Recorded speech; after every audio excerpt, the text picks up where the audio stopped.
என் அருமை உலகத்தமிழ் மக்களே, தாய்மார்களே, பெரியோர்களே, சிறார்களே, என் அருமை சீடர்களே, யோக நண்பர்களே, யோக விரும்பிகளே, உங்கள் அனைவருக்கும் என் இனிய காலை வணக்கம்.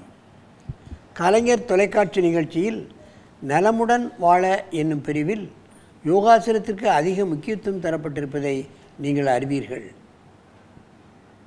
ஏன் அதிகாலையில் தரப்பட்டிருக்கிறது என்பதற்கு நான் பல காரணங்கள் சொல்லியிருக்கின்றேன். அதிகாலையில் நாம் 1-2 ஆசனங்களை செய்துவிட்டால் நிச்சயமாக நாம் எல்லோரும் ஆரோக்கியமாக இருக்க முடியும், நோய் நொடிகள் இல்லாமல் இருக்க முடியும், டாக்டர் செலவு இல்லாமல் இருக்க முடியும்.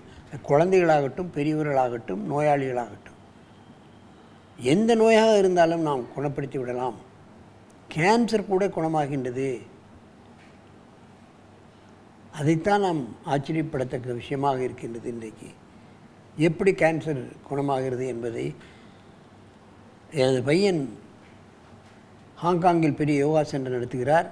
அங்கே ஒரு கேன்சர் இன்ஸ்டியூட்டில் ஒரு 10 நோயாளிகளை இவன் போய் அங்கே அவர்களுக்கு யோகாசனம் சொல்லிக் கொடுத்து அவர்களுக்கு பூரணமாக நோய் குணப்பட்டிருக்கிறது என்பதை நீங்கள் தெரிந்து கொள்ள வேண்டும்.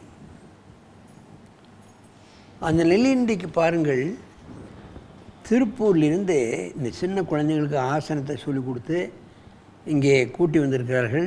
அவர்கள் பாருங்கள், பார்மணம் மாறாத குழந்தைகள் ஒரு கஷ்டமான, ஒரு அற்புதமான, மனித சமுதாயத்துக்கு தேவையான இப்பொழுது அந்த ஆசனத்தை செய்ய போகிறார்கள். என் அருமை குழந்தைகளே, பத்மாசனத்தை கலைத்து விட்டு காலை நேராக நீட்டி அப்படியே காலைப்படி அப்படியே இரு. நான் எந்திரினா தான் எந்திரிக்கணும், அப்படியே இருக்கணும். பாருங்கள், பச்சுமோத்தாசனம் என்பது கடினமான ஆசனம்.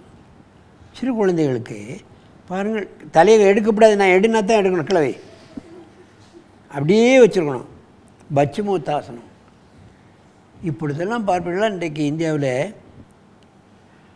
நீரிழிவு நோய் என்பது நிறைய பேர்களுக்கு 20% ஜனத்தொகையில் இருக்குதுன்னு சொல்கிறாங்க. அந்த மாதிரியான நிலையில் இந்த குழந்தை பாருங்கள், பச்சுமோத்தாசனத்தை நீங்கள் முழுமையாக செய்யாவிட்டாலும், நீங்கள் முடிந்த அளவு செய்தாலும் பேங்க்ரியாஸ் ஸ்டிமுலேட் பண்ணப்படுகிறது என்பதுதான் உண்மை. ஜீரண கருவிகள் சரியாக இயங்கப்படுகிறது. வயிற்றில் எத்தனையோ கருவிகள் இருக்கிறது, அதைத்தான் பார்க்க வேண்டும். அவைகளும் அத்தனையும் சீராக வேலை செய்யப்படுகிறது. மெதுவாக எழுந்து தலை தூக்கு, தலையிடுறா தூக்கு, நேரே உட்காரு, அப்படியே திரும்ப அவனை பார்க்க பாரு, பிடி காலைப்படி, தலையத்தோடு. பச்சுமோத்தாசனம். சிறுகுடல், பெருங்குடல், கல்லீரல், மண்ணீரல், கணையம் இவைகளில் ஏற்படக்கூடிய பல்வேறு பிரச்சனைகள், குறிப்பாக பேங்க்ரியாஸ் கணையம் சரியாக இயங்க வைக்கக்கூடிய அற்புதமான ஆசனம். டயபெட்டிக் ஒரு தீராத வியாதி என்பார்கள். ஆனால் இந்த ஆசனத்தை செய்தாலே அவை கட்டுக்குள் வந்து விடுகிறது என்பதுதான் உண்மை. தலை தூக்கப்படாது, அப்படியே இரு. ஆரம்ப கட்டத்தில் பெரியவர்கள், நடுத்தர மக்கள் தலையை தொட முடியாது. முடிஞ்ச அளவு செய்தாலே முழு பலனும் கிடைக்கின்றது. தலையை தூக்க வேண்டாம், காலை பிடிக்க முடியாது, காலை உயர்த்தி கொள்ளலாம். கையை பாதத்தை பிடித்து தலையை மடக்கி இந்த ஆசனத்தை அரைகுறையாக செய்ய வேண்டும். வயிற்றை உள்ளே இழுக்க வேண்டும். காலைப்பிடி, குனி.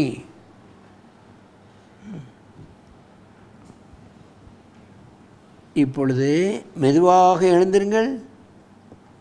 இங்கே பார்க்க திரும்ப, என்ன பார்க்க திரும்ப, காலை என்ன பார்க்க திரும்ப, மலையத்தோடு, முட்டத்தோடு. Very good. அப்படியே இருக்கணும். நான் எழுந்திருன்னா தான் எந்திரிக்கணும், தலை தூக்கப்படாது, அப்படியே இரு. பச்சுமோத்தாசனம் பறவையினுடைய அழகு மாதிரி இருக்கின்ற காரணத்தினால் இதற்கு பச்சுமோத்தாசனம் என்று சொல்கிறார்கள். எழுந்திருக்காத. ஆகவே ஆரம்ப கட்டத்தில் யாராவது முதுகை லேசாக அழுத்தி அவர்களை தலையை தொட முயற்சி பண்ணலாம். ஆனால் மிகவும் அழுத்தக்கூடாது என்பதை நீங்கள் கவனத்தில் கொள்ள வேண்டும். மெதுவாக தூங்குங்கள், மெதுவாக தலையெடுங்கள். அங்கே பார்க்க திரும்ப உட்கார, அங்கே பார்க்க.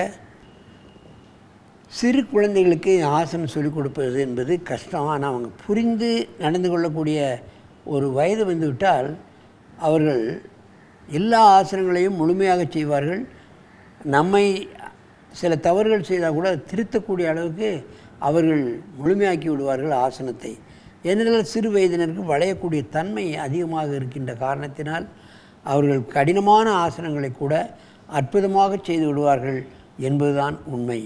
ஆகவே இது போன்ற ஆசனங்களை சிறு பருவத்திலே, பள்ளி பருவத்திலே இந்த ஆசனங்களை கற்றுக் கொடுத்து அவர்களுக்கு நோயற்ற வாழ்வே குறைவற்ற செல்வம் என்னும் பேற்றினை பெறுவதற்கு வழிவகைகளை நாம் காட்ட வேண்டும் என்று கேட்டு உங்களிடமிருந்து விடைபெறுவது ஆசனம் ஆண்டியப்பன். வணக்கம்.